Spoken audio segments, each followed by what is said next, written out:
Hi friends, இன்னைக்கு knees கிச்சனில் நம்ம பார்க்க போகிற ரெசிபி கத்திரிக்காய் கொத்ஸு. பொங்கலுக்கு பர்ஃபெக்டான சைட் டிஷ் தான் இந்த ரெசிபி. ஆனால் பொங்கலுக்கு மட்டும் இல்லைங்க, இதை தோசைக்கும் இட்லிக்கும் தொட்டு சாப்பிடுங்க, அப்பயும் சூப்பராக இருக்கும். இப்போ வாங்க வீடியோக்கு போகலாம். இன்றைக்கி நான் அரை கப்பு பாசிப்பருப்பு எடுத்துகிட்டு இருக்கேன். அதை வச்சு தான் மீதி எல்லா மெஷர்மெண்ட்ஸும் சொல்ல போகிறேன்.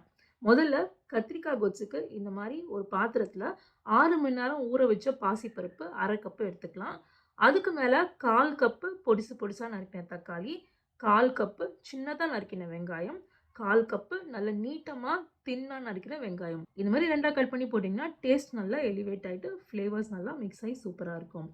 இப்போ அதுக்கு மேலே 2 கப்பு கத்திரிக்காய் ஸ்க்ரீனில் பார்க்குற சைஸ் மாதிரி கட் பண்ணி எடுத்துக்கோங்க. அதுக்கப்புறம் ஸ்லிட் பண்ண பச்சை மிளகா 2 பச்சை மிளகா. பச்சை மிளகா வந்து இது மெயின் காரம் கிடையாது, ஃப்ளேவருக்கு தான் ஆட் பண்ணுறோம். அதனால் நான் 2 தான் சேர்த்துட்டு இருக்கேன். அதுக்கு மேலே கொஞ்சம் கருவேப்பிலை.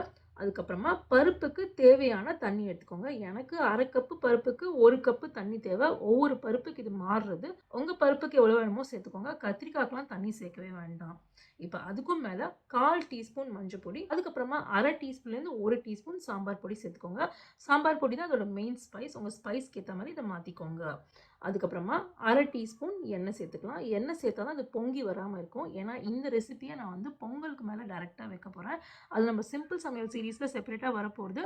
பட் இது ஒன்றுக்கு மேலே ஒன்று வைக்கிறதுனால கண்டிப்பாக பொங்கி அடுத்த டிஷ்க்கு போகக்கூடாது. அதுக்காக அரை டீஸ்பூன் எண்ணெய் சேர்த்துக்கலாம். எண்ணெய் சேர்த்ததுக்கப்புறம் இந்த மாதிரி ஒரு பாத்திரத்தில் போட்டு மூடிடுங்க. சப்போஸ் நீங்கள் பொங்கல் தனியாக பண்ண போகிறீங்கன்னா கீழே தண்ணி சேர்த்துட்டு அதுக்கு மேலே இந்த பாத்திரத்தை வச்சுருங்க. பட் நான் பொங்கல் பண்ணுறதுனால பொங்கலுக்கு தேவையான ஐட்டம்ஸ்லாம் ஆட் பண்ணிவிட்டு அதுக்கு மேலே ஒரு ஸ்டாண்டை வச்சுட்டு இந்த கத்திரிக்காய் கொத்ஸை ஆட் பண்ணுறேன். இப்போ பிளேட்டை போட்டு மூடினதுக்கப்புறம் நம்ம ப்ரெஷர் குக் பண்ண வேண்டியது தான். இப்போ நீங்கள் எலக்ட்ரிக் குக்கர் யூஸ் பண்ணீங்க அப்படின்னா ப்ரெஷர் குக்கர் மோடில் ஹை 7 மினிட்ஸ் வைங்க. இல்லை நீங்கள் ரெகுலர் ப்ரெஷர் குக்கர் யூஸ் பண்ண போகிறீங்க அப்படின்னா உங்கள் பருப்புக்கு எவ்வளோ ப்ரெஷர் குக்கிங் டைமோ அந்த ப்ரெஷர் குக்கிங் டைமை வைங்க. அதுக்கப்புறமா ப்ரெஷர் நேச்சுரலாக ரிலீஸ் ஆனதுக்கப்புறம் அடுத்த ஸ்டெப் பண்ணுங்கள். அடுத்த ஸ்டெப்பு இதை தாளிச்சிட்டு நம்ம கொத்ஸு பண்ண வேண்டியதான். அதுக்கு ஒரு கனமான வானிலையில் லோ மீடியம் ஃப்ளேமில் 15 ml கடலெண்ணெய் சேர்த்துக்கலாம். எண்ணெய் நல்லா சூடானதுக்கப்புறம் அதில் அரை டீஸ்பூன் கடுகு, 1 டீஸ்பூன் ஜீரகம், கொஞ்சம் கருவேப்பிலை இது எல்லாத்தையும் சேர்த்து நல்லா மிக்ஸ் பண்ணலாம். இதெல்லாம் பொரிஞ்சதுக்கப்புறமா 1/4 டீஸ்பூன் பெருங்காய பொடி சேர்த்துக்கலாம். அதை ஒரு வாட்டி நல்லா மிக்ஸ் பண்ணிட்டு வேக வச்ச பருப்பு கத்திரிக்காய் இதை சேர்த்துட்டு அதுக்கு மேலே உப்பு ஆட் பண்ணலாம். உப்பு வந்து ப்ரெஷர் குக் பண்ணும்போது ஆட் பண்ணாதீங்க, இந்த ஸ்டேஜில் ஆட் பண்ணுங்கள். நீங்கள் ப்ரெஷர் குக் பண்ணும்போது ஆட் பண்ணிங்கன்னா சில வாட்டி தால் சரியாக குழஞ்சி வருது இல்லை. சால்ட் ஆட் பண்ணதுக்கப்புறமா நல்ல ஒரு மத்தால் கடைஞ்சிக்கோங்க. பருப்பு நல்லா குழையணும், நம்ம கண்ணில் கத்திரிக்காய் பெருசாக தெரியக்கூடாது, இதுதான் கணக்கு.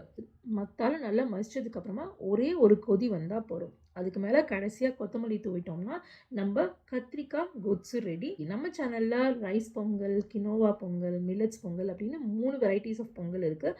அந்த ரெசிபி லிங்க்கை நான் உங்களுக்கு டிஸ்கிரிப்ஷனில் கொடுத்துட்றேன். அந்த ரெசிபியோட இந்த கொத்ஸை தொட்டுன்னு சாப்பிடுங்க, சூப்பராக இருக்கும். செஞ்சு பார்த்தீங்கன்னா கமெண்ட் செக்ஷனில் சொல்லுங்கள். உங்களை சீக்கிரம் ஒரு வீடியோ சந்திக்கிறேன். See you soon.